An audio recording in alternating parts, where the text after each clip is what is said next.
In the previous lecture, we have been discussing about determinacy and indeterminacy of structures. To be precise, we have discussed about the static determinacy and static indeterminacy of structures. And we have seen how to find out the static indeterminacy of certain structures like pin jointed frames or trusses, plain trusses as well as space trusses, continuous beams like this.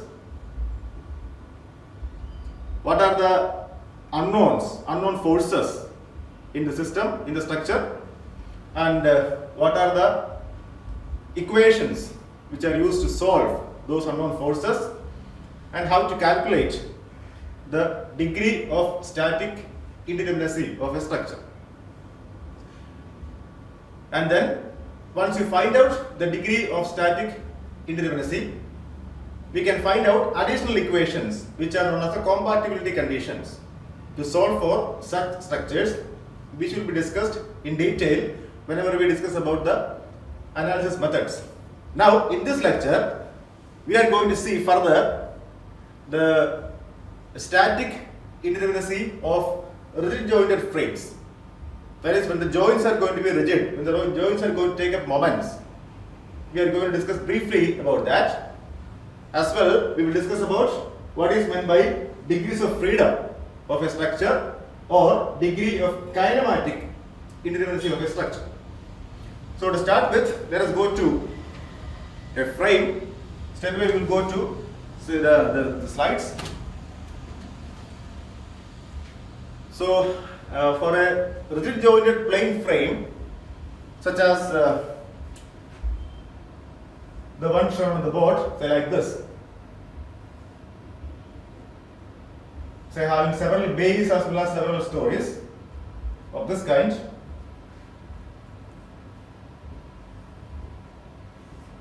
containing several beams and columns. Each of these joints can be called as a rigid joint. These joints will take up moments as well as forces. So as is given here, and as a continuation of what we discussed in the previous lecture, the static indeterminacy for a rigid jointed plane frame is given by the number of internal and external unknown forces at the joints.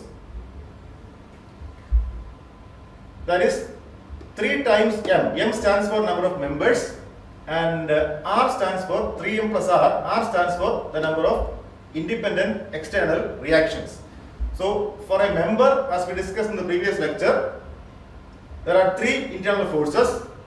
One is the axial force, second one is the shear force, transverse shear force, and third one is a couple or bending moment. So if we have m number of members in a frame like this, we will be having 3m number of unknown forces and R number of reactions. So total number of forces would be 3m plus R, from which we can subtract the number of equations available from statics. If J stands for the number of joints, each joint can supply 3 number of equations of equilibrium. So J number of joints can supply 3J number of equations. So 3m plus R minus 3J is going to be the degree of static indeterminacy for a rigid jointed plane frame. If you extend that to a space frame, ds or static indeterminacy for a space frame will be 6m plus R minus 6J. Each member in a space frame can supply 6 number of internal forces, that is 3 forces and 3 moments, or 3 forces along 3 directions and 3 bending moments, and R number of reactions. J joints can supply 6 number of, one joint can supply 6 number of equations, so J joints can supply 6J number of equations over there. Anyhow, we are going to concentrate our attention to plane frames for the time being. So what is discussed already is given as a statement over here. A joint in a plane frame can supply 3 equations of equilibrium, and a joint in a space frame can supply 6 equations of equilibrium. which are 3 force equations and 3 moment equations. It's given there. It's a very simple portal frame. A plain portal frame in which we have 2 columns and a beam supported by 2 fixed supports. We can identify the number of joints in this frame as 4. 1, 2, 3, 4. And number of members in this is 3. 1 column, a beam here and a column here. Number of reactions is equal to 6. 3 reactions for this support and 3 for this support. So if you go ahead with the equation for finding out the degree of static indeterminacy, we are going to get ds is equal to 3m, which is 3 into 3 plus r, 6 minus 3j, j is equal to 4. So the number is 3. And we can identify these 3 number of forces as which we call as the redundant forces. They may be chosen as the reactions at a support. Say the 3 reactions here can be chosen as the unknown forces, or 3 moments. Say a moment here, a moment at this joint and a moment at this joint can be the unknown forces, or the moment at this joint, moment at this joint and moment here can be unknown forces. So likewise we have several choices for the unknown forces in a frame like this. Now that is very simple. If you extend that to a frame like that, a multi-storied building frame like that, let us say the frame consisting of 1, 2, 3, 4 number of bays, and 1, 2, 3, 4, 5 number of stories over here and 4 number of stories over here. That's a typical kind of a frame for illustration only. The number of joints, if you count, that will be 29. And number of members, if you count, you can see the number is going to be 43. Beam and column. A beam is a single member, a column is another member. Likewise, if you count all the number of members, you are going to get 43 number of members for this frame. And number of reactions, if you count, all these are assumed as fixed joints. So a fixed joint can supply 3 number of reactions. So 1, 2, 3, 4, 5 into 3, 15 number of reactions. So we can find out the value of ds with the previous equation as 3 into number of members plus number of reactions minus 3 into number of joints is equal to 57. We can have several choices for this 57 number of unknowns. That is about degree of static indeterminacy for rigid frames. Now we will go to what is kinematic indeterminacy very quickly. Well, kinematic indeterminacy is also known as degrees of freedom. For example, if you take a frame like this, for example, a joint like that can move.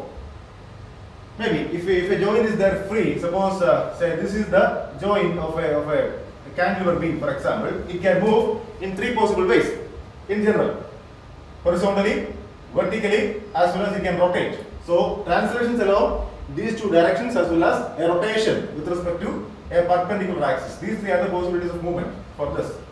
Maybe like these directions. So likewise, for a this is for a pin jointed frame. Let us go to pin jointed frame first, as given on that slide. For a pin jointed frame like that,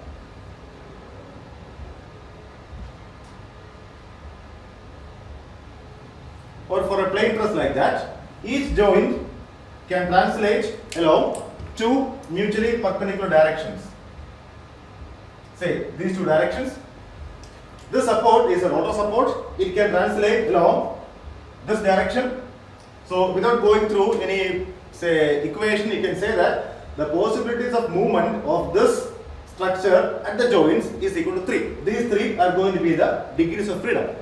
Now, if you generalize that, if there are j number of joints in such a plain truss, we will be having 2j number of independent translations in general.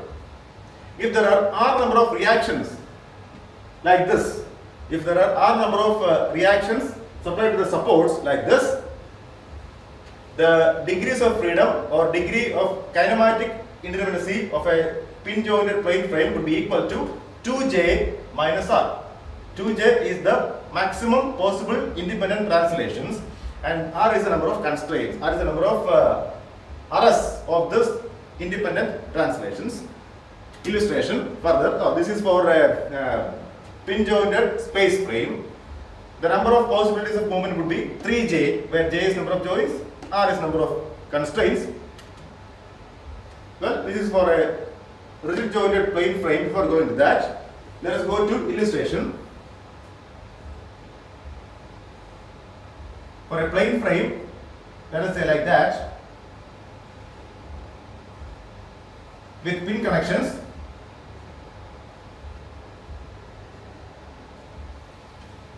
Here we have 1, 2, 3, 4, 5, 6 number of joints.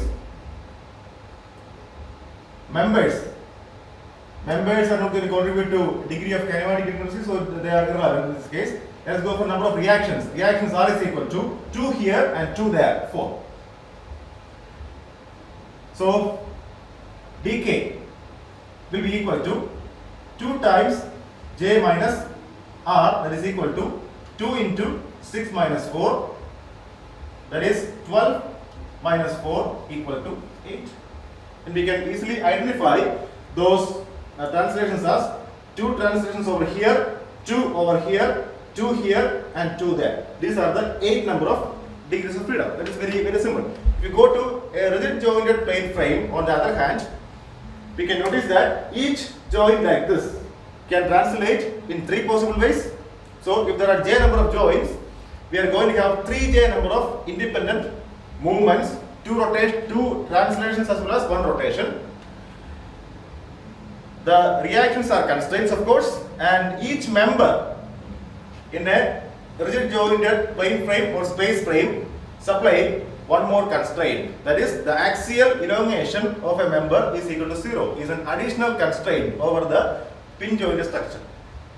So if you add the number of members or the axial elongation of all the members equal to 0 as the constraints, the equation for finding out the degrees of freedom for a plane frame would be dk is equal to 3j minus m plus r. And further, for a space frame, it is trivial. A joint can translate in 6 possible ways, 3 translations and 3 rotations. Number of constraints would be equal to number of members plus reactions. Illustration. This stress is statically determinate. dk for this is equal to 2 into number of joints minus reactions is equal to 13. This is statically indeterminate, and you can find out the number of members is equal to 15, joints is equal to 8, r is equal to 6. So dk is equal to, this trivial, equal to 10. For this frame which we saw earlier, we have seen that number of joints is equal to 29, members 43 and reactions or constraints 15. To go ahead with the equation dk equal to 3 times joints minus m plus r, you are going to get the number as 29. If you compare this number with the number obtained earlier for static indeterminacy, you can see that this number is much less than the degree of static indeterminacy. In the previous case it was 57, now it is only 29. So just one more simple example, a continuous beam which we have taken earlier. The value of j is equal to 5, number of joints 1, 2, 3, 4, 5 except the overhang portion. Reactions is equal to 7, so dk is equal to 3 into 5 minus 4 plus 7 is equal to 4. And we can identify those degrees of freedom as the rotations at joints B, C, D and E. Rotations at B, C, D and E. Okay, so that is the end of this section.